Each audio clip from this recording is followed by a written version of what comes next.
Hello everybody, my name is Whitney Jordan and today I will be talking about 8 steps to follow when planning a wedding.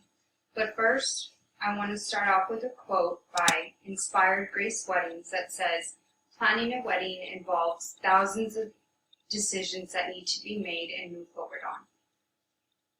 So today we'll be talking about budget, location, guest list and invitations, dressing the bride, grooms and their parties, menu and decor, music, photography and videography, other rentals, and making it official. The first step to planning your wedding involves creating a budget. Figure a realistic budget. Then you and your fiancé should create a wedding budget expense sheet that lists every expense. In that, you should put down your estimated cost for each expense, and then as you go through, you should put your actual cost. This will help couples stay on their budget. I have included a breakdown of the budget, and as you can see, 42% of it goes to the food, drink, and reception, and all the other expenses are kind of evenly distributed amongst the other budget. The second step to planning a wedding involves choosing your location.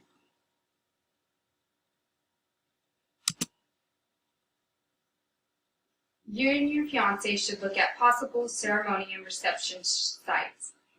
Keep in mind your budget at all times for this particular expense. Do not settle on the first one that you see. From your choices, you should narrow down to 2 to 3 possible sites. Then you should take both sets of parents to view these 2 to 3 possible sites. Get their intake on all the possible sites. Then you should list pros and cons to each one. After making a decision, you should sign your contract and conduct a walkthrough. This walkthrough will lay out a map of where you want everything to be. The third step is your guest list and invitations. Your bride, groom, and both sets of parents should make an ideal guest list. Then they will combine all the lists, delete duplicate names. After you have finished calculating the realistic invite number, you should eliminate people you feel comfortable leaving off the guest list. Now that you have a guest list your budget approves of, you should put together your invitations and mail them off to the recipients. The way in which you should calculate how many guests you can realistically have is by subtracting your fixed costs from your total budget and then dividing it cost per head. This will give you the realistic invite number. The fourth step in planning your wedding would be dressing the bride, groom, and their parties. The bride, you need to make sure not to always stay on budget and allow space for alterations and accessories. Do not stick to one designer as you may find it harder to find a specific dress.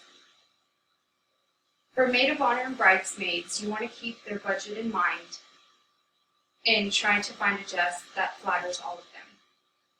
Makeup artists and hairstylists, you want to find somebody who can schedule a trial so that you know what you're getting before, and reading the reviews should help you. For the groom, his best man and the groomsmen, you need to keep budget in mind as well, and examine the tux carefully before getting it, and make sure that all accessories come with it. The fifth step in planning a wedding involves the menu and decor. Dinner, finding the perfect caterer that provides taste testing, good sized portion, and the option to choose between sit down or dinner buffet. For the cake, you also want to find somebody who allows taste testing and offers cake cutting with elegance and at an affordable cost. For alcoholic beverages, you need to always keep in mind your budget and whether that allows an open bar or the need for it to be a cash bar. If open bar is allowed, I suggest that you choose a few signature drinks that allow you to minimize your expense.